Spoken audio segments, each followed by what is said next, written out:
Last week, Ukrainians, as usual, were juggling between power outages and air raid alerts. Meanwhile, the rest of the world is dealing with its own dramas.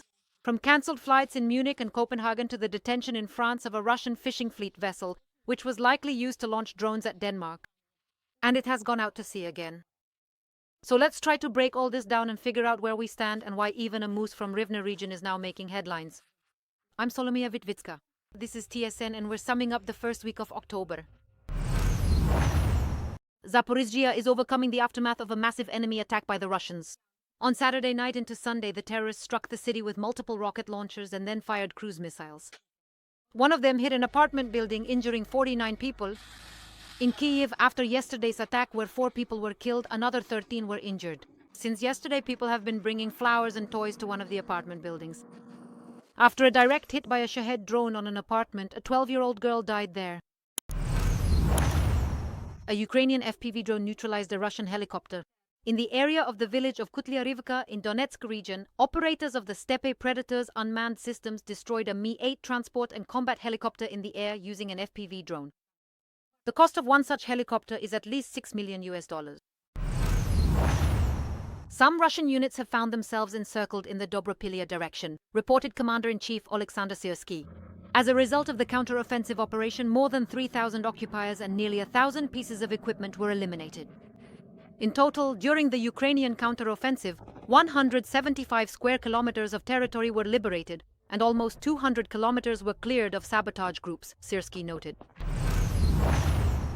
U.S. President Donald Trump is considering the possibility of deploying long-range American Tomahawk missiles in Ukraine and will make the best decision regarding this matter.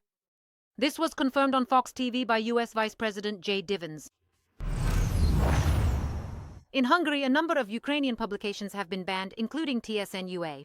This was reported by Gergely Gulyas, Minister of the Prime Minister's Office of Hungary.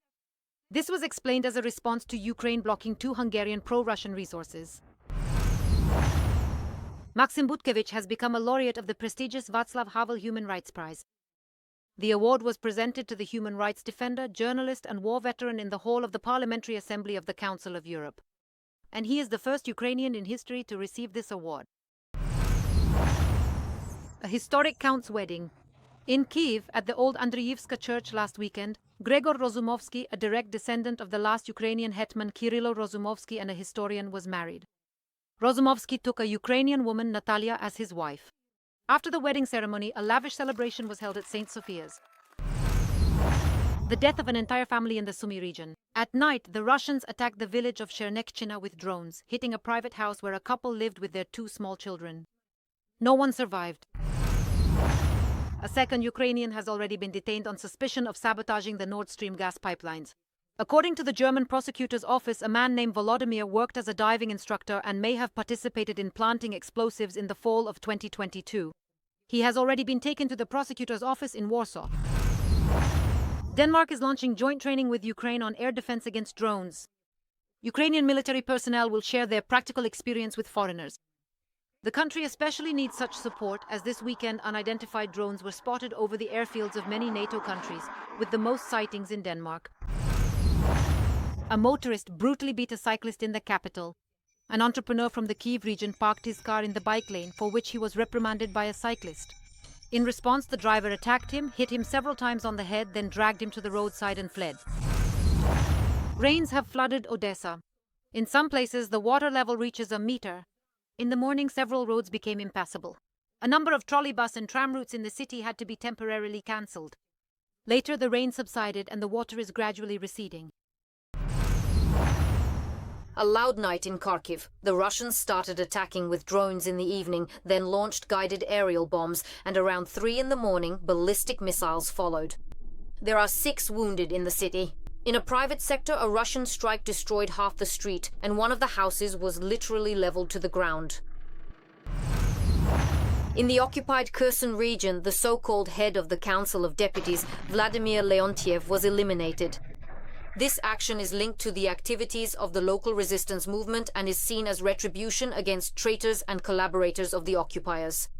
It was Leontiev who, in March 2022, gave the order for the Russians to abduct and torture the mayor of Berislav, Alexander Shapovalov. Ukraine and the defense of Europe are the topics of the informal European Council summit in Copenhagen.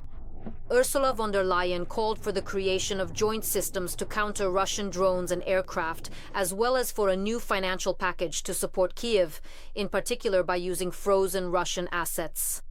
At the summit, they will also discuss a plan to bypass Hungary's veto, which is blocking Ukraine's accession to the EU. The heating season has started in Rivne. It began ahead of schedule due to a sharp drop in temperature. The first to feel the warmth were the radiators in the local maternity hospital and children's hospital. Meteorologists are warning of nighttime frosts in the Rivne region with temperatures from 0 to -3 degrees.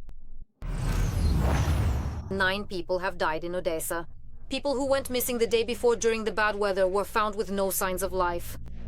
Among the dead are an entire family and a 23-year-old woman.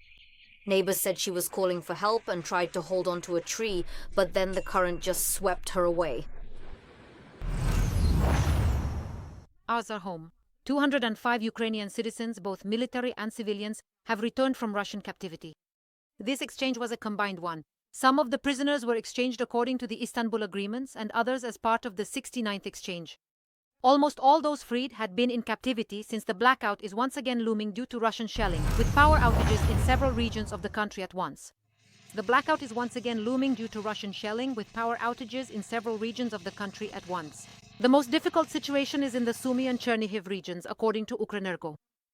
Emergency repair work is ongoing, but the situation is complicated by the fact that electricity consumption has increased across the country due to the cold weather. The United States will share intelligence data with Ukraine for strikes on energy infrastructure located in Russia. This was reported by the Wall Street Journal, citing sources in the U.S. presidential administration. According to the publication, Donald Trump signed the corresponding authorization, and the United States also asked its NATO partners to provide similar assistance to Kyiv. A day of mourning has been declared in Odesa region. The number of people killed as a result of the bad weather has already risen to 10. Neighbors discovered the body of a 90-year-old woman in one of the flooded houses. The causes of the tragedy are currently being investigated. At the same time, it will take at least a week to deal with the aftermath. It's real winter in the highlands of the Carpathians. A blizzard has been raging for several days on the summit of Pip Ivan Chernohirsky. Up to 15 centimeters of snow has fallen, and in some places drifts reach up to half a meter. Rescuers advise tourists to refrain from hiking in the mountains. Such weather conditions make movement much more difficult and can pose a threat to life and health. The enemy attacked Ukraine's energy sector overnight. Critical infrastructure was damaged in Sumy, Kharkiv and Poltava regions. A number of settlements are without electricity. In Poltava region, gas production had to be suspended, according to DTEK. Some schools have switched to online learning. An explosion at a Russian chemical plant. Drones attacked one of Russia's largest nitrogen fertilizer producers in the Perm region. This is 1,700 kilometers from the border with Ukraine. They also produce components for making explosives there. Footage from the scene shows. In the videos that made it online, you can see a significant fire. A new drone attack in Europe. Munich airport in Germany was forced to suspend operations. 17 flights with nearly 3,000 passengers were unable to depart. And another 15 planes that were supposed to land were redirected to other cities. Law enforcement was unable to detect the drones or even determine their exact number. Odesa is still dealing with the aftermath of the deadly weather. Local rescuers are being assisted by colleagues from Vinnytsia, Kropyvnytsky, Mykolaiv, Cherkasy and Kyiv. In total, nearly 3,000 people have been involved in eliminating the consequences. Commissions have begun inspecting damaged homes to determine compensation. At present, it is known that at least 800 homes have been damaged. The heating season has started in Kyiv. Hospitals, schools, kindergartens, and other social institutions are being connected to the heat supply. The mayor says that heat will be supplied through the pipes upon request. Decisions will be made by the heads of institutions and organizations. Because the most important thing is to use energy resources as efficiently as possible, the city authorities emphasize. The coming week promises no fewer surprises.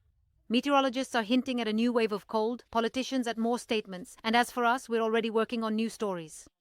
Will the American shutdown affect Ukrainian arms supplies?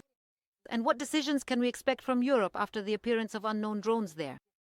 So, see you in a week to experience and analyze new challenges together. I'm Solomia Witvitska. Until next time on air.